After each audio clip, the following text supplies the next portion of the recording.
Welcome here to TalkFCB and welcome back to yet another blockbuster weekend for Barça, guys. We are going to be coming up against Sevilla on Sunday, live from the Camp Nou, and it's a big game. This is a matchup that always provides real excitement. And are we going to continue our brilliant winning run? Are we going to see a similar sort of team from Xavi? Is there any need to make changes right now? Although he does have one concern in that lineup, and we're also going to be discussing as well the fallout from transfer deadline day as Barca have finally received the verdict on Julian Araujo. And it's not good. So come on. And let's do it. Because today's extra special match preview is coming to you courtesy of Manscaped.com, who are here, guys, at your service right now. They are here to get you ready for February the 14th, because that's a big day. You want to write that one down and do not forget it. February the 14th, Valentine's Day. Manscaped are here for you, because with the help there of their platinum package, you can get yourself, shall we say, match ready for the big occasion. They have got there the precision of the lawnmower, the weed whacker, along with all of the hygiene products you could possibly need. Body wash, 2-in-1 shampoo, deodorant and cologne. It's all there for you. It's all there waiting, and you can order now for delivery in time for that big day. And right now you can get 20% off your order using the code TalkFCB. That will be a massive help to the channel. Big thank you indeed for Manscaped for their support, and indeed to you guys for all of yours. I know you're going to enjoy it, because as we move into that big game on Sunday night, we will be the final game on Sunday in La Liga, 9 p.m. local time, back at the Camp Nou, and it should be a terrific atmosphere inside of the stadium, because when you're looking at the league table,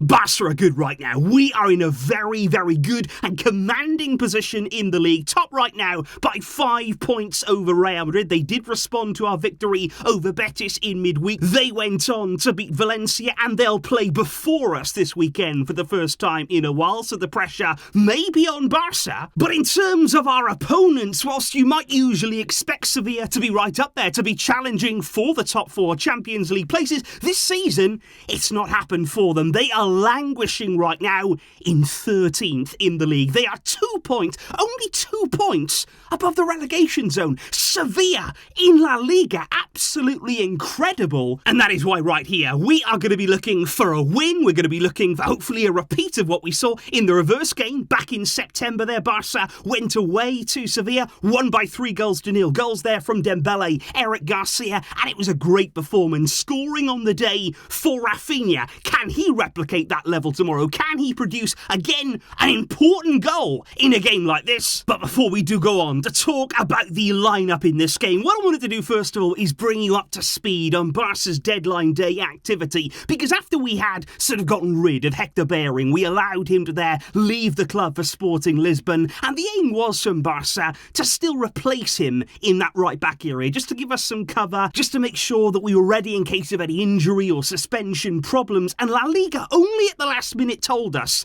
that we had margin to make a signing. So Barca were hoping then to bring in on deadline day Julian Araujo, the Mexican international playing there in MLS for LA Galaxy. And we did agree there with LA Galaxy, a loan deal with a buy option. Now the plan was for Julian Araujo to actually initially join up with Barca Athletic there, and then he would get opportunities in the first team, opportunities there under Xavi to basically impress and make a name for himself.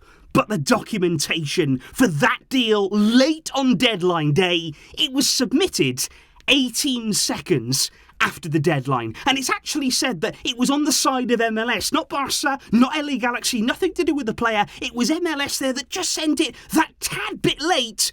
And FIFA have taken the decision to block the move. It will not be happening. Barca, and I'm sure the player right now, so disappointed. I really feel for him. It would have been a dream move for somebody like Julian Araujo coming to Barca. It's fallen through by the slenderest of margins.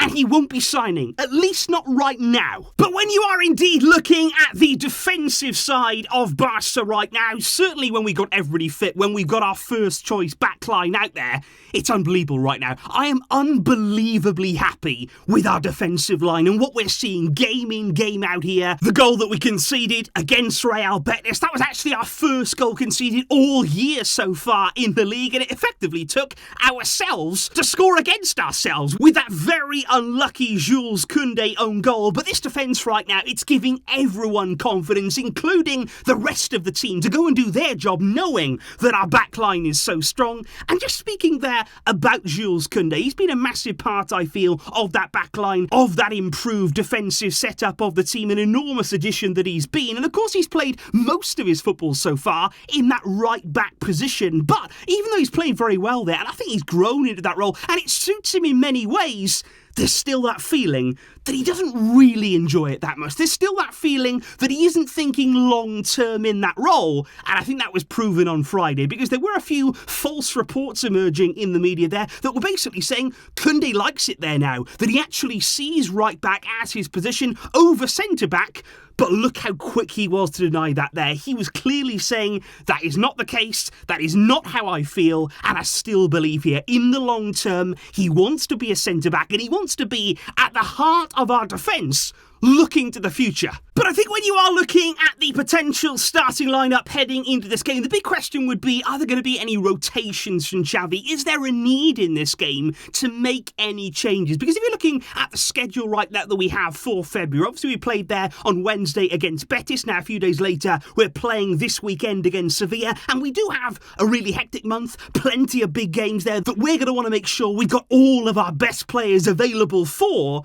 But the thing is, though, after this game, we have a rare week off. This is a very strange situation for Barca, whereby here we will have some rest time. So I wouldn't be surprised here that if Xavi went strong, still going out there with a similar sort of looking team because of that week's rest. Now, the one concern that he does have is Alejandro Balde right now. He was suffering on Saturday with fever. He did not train ahead of Sunday's game against Sevilla, which I think will be a concern, and that does usually mean that you're going to be in a race against time to actually play in the match. But Balde is included in the matchday squad, so he's going to be there with the team. Now, will he be, though, ready to start? Because if he was ready to play, and I think Xavi would like to have him there, given how well he played against Betis, well, then I'd actually be looking there, maybe an unchanged team. Would we actually go and do that in a game like this, given how we played against Betis, the solidity that we showed, the confidence that we're seeing right now? Would you then go and say,